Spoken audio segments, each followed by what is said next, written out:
Hello and welcome to today's episode of Grinding Grace. Today we're talking about the power of momentum and how being stuck is a lie. How many of us have felt stuck and how many of us have felt like we just can't move forward? Now, today we're going to break that down and see how we can get out of that stuck mentality and get you moving in the power of momentum. Now, today's anchor verse is Zachariah 4, verse 10. Do not despise these small beginnings, for the Lord rejoices to see the work begin. Now, it's important that we don't despise the small beginnings. Why? Because with any great vision, with any great goal that you are trying to obtain, it's gonna come with small steps of action. See, here's a problem that we have a lot of times. We want to take a step of action and we want to see immediate results. We want to see that vision and that goal exactly how we see it, the first step we take. And reality is that that is not going to be the case. With any goal, with any dream and vision worth having and obtaining, if it's big enough, it's going to have to come with small beginnings. And that's why God reminds us, do not despise the small beginnings. God rejoices that we even begin the work. So that means that we have to just start. See, we can have the dream, the vision, the goal, but it's never going to come to pass if we do not take a step of action, a step of faith, right? So we have to understand that with every goal, whenever you take a step of action, it's actually doing something to you mentally. It's transforming your mind. The Bible says in Romans 12:2, be transformed by the renewing of your mind. Now, how does that happen? Number one is the knowledge, the intake that you are taking in, the knowledge intake. But that in and of itself is not going to transform your mind. So it's knowledge with application. So the knowledge that you take in, and then you take that step of action, that step of faith. And what happens is that it rewires the way you think.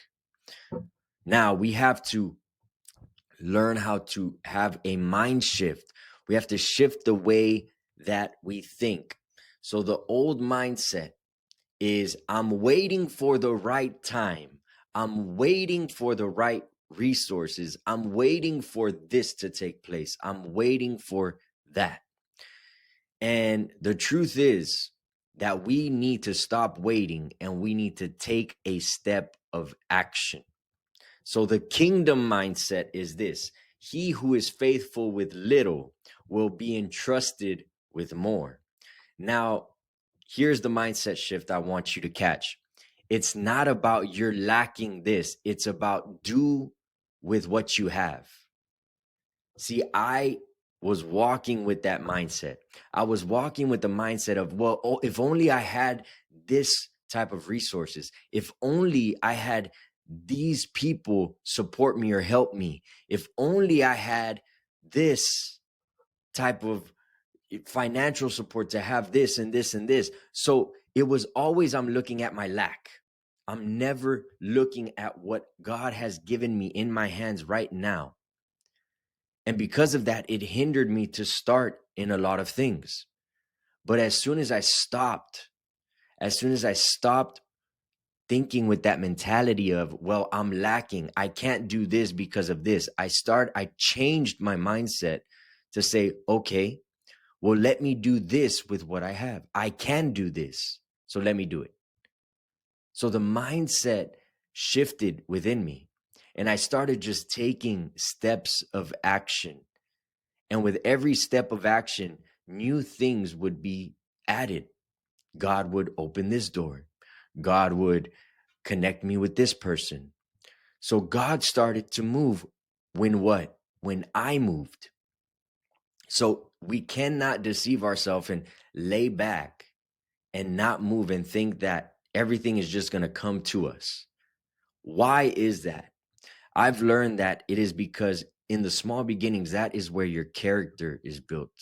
That is where all the necessary attributes that you need are built within you. Now, what do I mean? I mean discipline. It takes discipline to stay consistent. I mean being persistent. It's building you. All of these things are building inside of you through this process in the small beginnings in order to take you to that place, that goal, that vision that you have, right? So what is the renewed mind? The mindset, or renewing the mind. The old mindset idolizes conditions. So it idolizes conditions, meaning that you're always focused on the external. So unless you have perfect conditions, you will never take a step. And I'm going to tell you right now, you will never have perfect conditions. So if you're waiting for that, you're never going to move forward. You have to move forward. Don't idolize the conditions. So what a mindset that is centered in this, what happens? It's centered in lack. It's focused on what you do not have. It's a lacking mindset rather than an abundant mindset, meaning that you always have enough for where you are, which is true. When we talk about God and when we talk about moving forward in God and moving in faith, it's never let me give you everything so you have enough. But in actuality, moving by faith is trusting that God is giving everything you need to take that initial step of faith, even when you don't see it, right? So waiting often masks fear dressed in spiritual language. What do I mean? Waiting often masks fear, which means that when we wait and we wait and we wait, it often symbolizes a sense of fear that we have to take the step. So what do? We make excuses. We point out our lack. We point out the reason why we cannot do this. Why? Because there's a sense of fear or anxiousness that is inside of you, that if you can just make an excuse, if you can just tell yourself and convince yourself that you cannot take this step because you lack this, then you give yourself an out. But if you go in with a mindset of, I don't lack anything, everything I need, I have right now, and I can take a step, you eliminate that grip of fear. And it will not hold you back. You will continue to move forward. So true faith isn't passive. We have to understand true faith. If we want to walk in true faith, it walks. So true faith isn't passive where it just sits back and relaxes and doesn't do anything. But true faith will walk forward. There's steps. There's steps that move you forward when you walk by faith. That's why it says walk by faith, not by sight, which means that there is movement taking place. Now, your mind builds evidence loops. So scientifically speaking, your mind builds evidence loops. And what this means is that when you do something enough, it becomes a rooted belief system within you. That's why in sports, when they call it muscle memory, you do something enough, it becomes a natural action that takes place, a natural belief system that takes place when you do it over and over and over. So why is it that taking small steps is so important? Because it creates new belief systems. And ultimately, that is what we need to do. We need to break the bad belief systems that we have established in our life over the number of years And we have to create new belief systems, better belief systems. So feelings follow focus and footsteps. Feelings are very powerful because a feeling is what creates the reality. So if you can feel the reality of you being successful, if you can feel the reality of you walking in that success, if you can feel the reality of you obtaining this goal, then ultimately what happens is that it shapes your belief systems and it shapes your footsteps. So now let's talk about the 4 M's for kingdom movement, kingdom momentum. The first M is mission. Know where you're going, know why you're moving. We talked last time about the power of vision. So we talked about Proverbs 29:18, where there is no vision, the people perish, because vision gives meaning to motion. So if you're moving without any purpose, if you're moving without no meaning, no direction of where you're going, you're not going to want to move. If you don't believe in your ability to reach that vision, that's also another problem. You will not want to move. This doubt that comes, it's going to hinder you. The fear that comes, it's going to hinder you. Why? Because the belief system is wrong. That's why it's important to build a strong belief system. Now, spiritually, what happens? God gives vision in a seed form. That's what it truly is. So whenever he gives you a vision, he's giving you a seed. He's implanting a seed inside of you. But with every seed, what happens? A seed is just full of potential, what it's capable of growing into. But it doesn't become what it's capable of becoming without the proper nurturing, without properly taking care of it, watering it, feeding it, so on, placing it in the right environment, all of these different conditions. And that is the same thing with the vision that God places inside of you. It is a seed. But what you do with that seed, it depends on you. If you don't water it, if you don't take care of it, if you don't take the steps of action that are necessary, that seed will end up just dying. It will never grow into what it's fully capable of becoming. A defined mission will sharpen your focus. A lot of the problem that we have is that we don't know how to have applied focus into certain areas. We're scattered. And it's very common because we live in a world that wants our attention. We live in a world that is trying to get our attention in every direction that we turn. It's all about grabbing our attention. So we need to learn how to limit those distractions. We need to learn how to apply our focus in the right areas that are going to take us towards that vision, that goal. And when we learn how to do that, what's going to happen? We're going to build momentum. So the second M is motion. Start with what you have. Now, I love this because in Exodus 4:2, it says, what is in your hand? God asked Moses, what's in your hand? Moses has a staff. And so God is telling Moses, look at what you have in your hand. It is enough. I will show them by what is in your hand. Meaning where you are, what you have at this present moment is enough. Be faithful with little, then you will have more.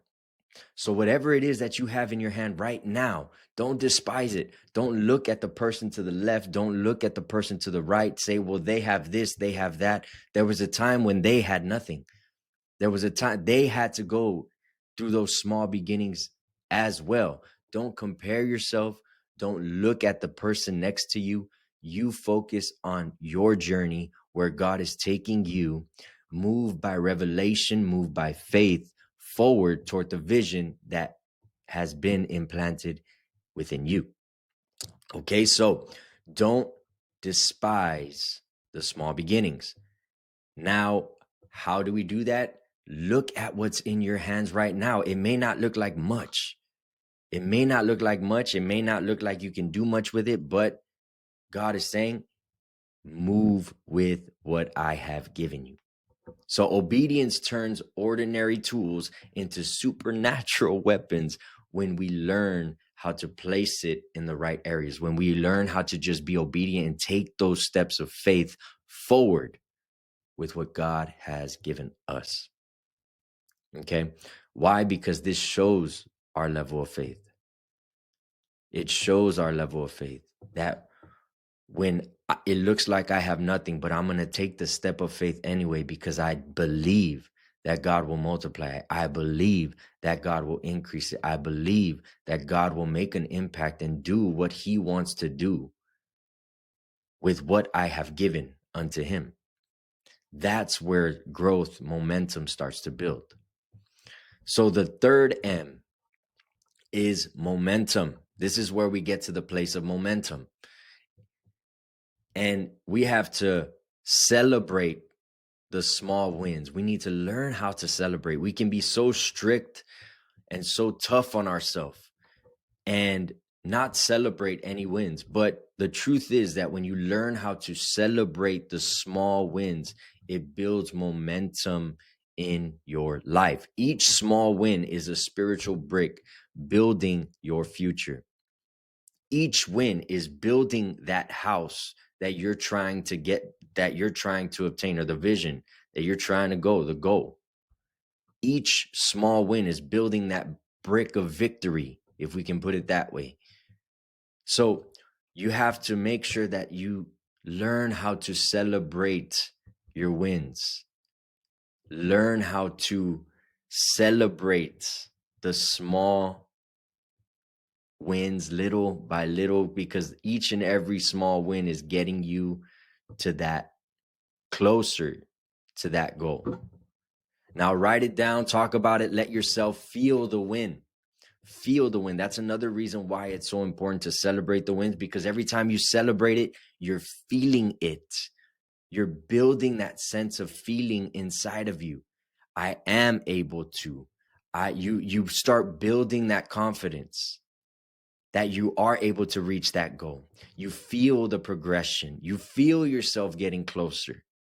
So it triggers this mental feeling. It triggers a mentality within you that it starts to motivate you to continue to go forward.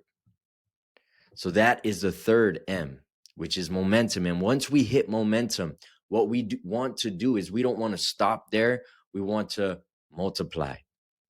Now, what does this mean? It means inviting others in to what we are going towards. That's multiplication. So movement will become movements when it is shared.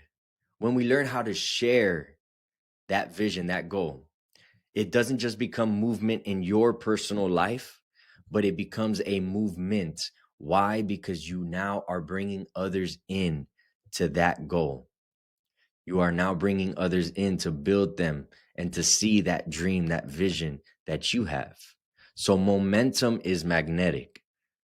It's magnetic because, especially when it's mission driven, when it's more than just about yourself, when you have a mission to build and go beyond yourself, it's magnetic. People will come into that mission, that goal that you have, that you see, that God has given it to you. Now, the mindset shift that we need to have here is we need to get out of isolation and come into community. We need to learn how to be a part of a community. And we see that biblical example all throughout scripture. Community. We are the body of Christ. Community, right? So we have to get out of isolation, because isolation will slow your momentum. Why is that? I thought about that. Why is that? Because when you are isolated, it's very easy to fall victim to a lack of accountability. You don't hold yourself accountable. You don't hold yourself to a certain standard. You don't hold yourself to deadlines.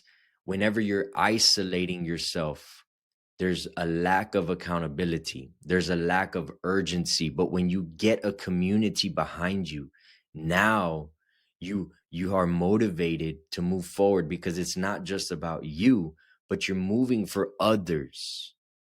So there is a sense of urgency to move now.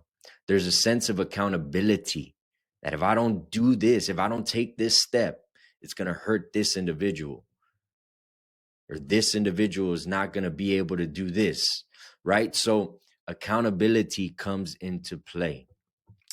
Now, how can we apply this principle to our week? First off, I want you to write down your small beginnings. I don't care what it is, what you have right now, where you're at, write it down. What is it that is in your hands right now? What's one act of obedience that you can do with what you have today? Don't hinder yourself from progress. Don't hinder yourself from growth. Get that pen, get that paper, write down what you have, and write down what you can do with it. That's number one. Number two, set a timer, undistracted. Set some time where you can be alone, where you're undistracted, and put 10, 15 minutes. And in that time, I want you to work on your mission. Where is it? What is your mission? What is your goal? What is it that you're trying to obtain? Get clarity on that vision. Because remember, without a vision, your movement is purposeless. So if you want to put purpose in your movement, get that vision to be clear. Know where you're going. And then the third thing I want you to do is track your progress daily. So get something where you can write it down. Get a task journal, notebook, app, whatever the case may be, whatever helps you personally. But get something to where you can track your progress. Get something where you can track what you're doing on a daily basis to reach that goal. What steps are you taking each and every day to reach that goal? So track it. Ask yourself, what is it that I want to do today, or what do I need to do today to get a step closer to my goal? Then the next one, last but not least, is pray over it. Because in your journey, you will encounter opposition. You will encounter failure.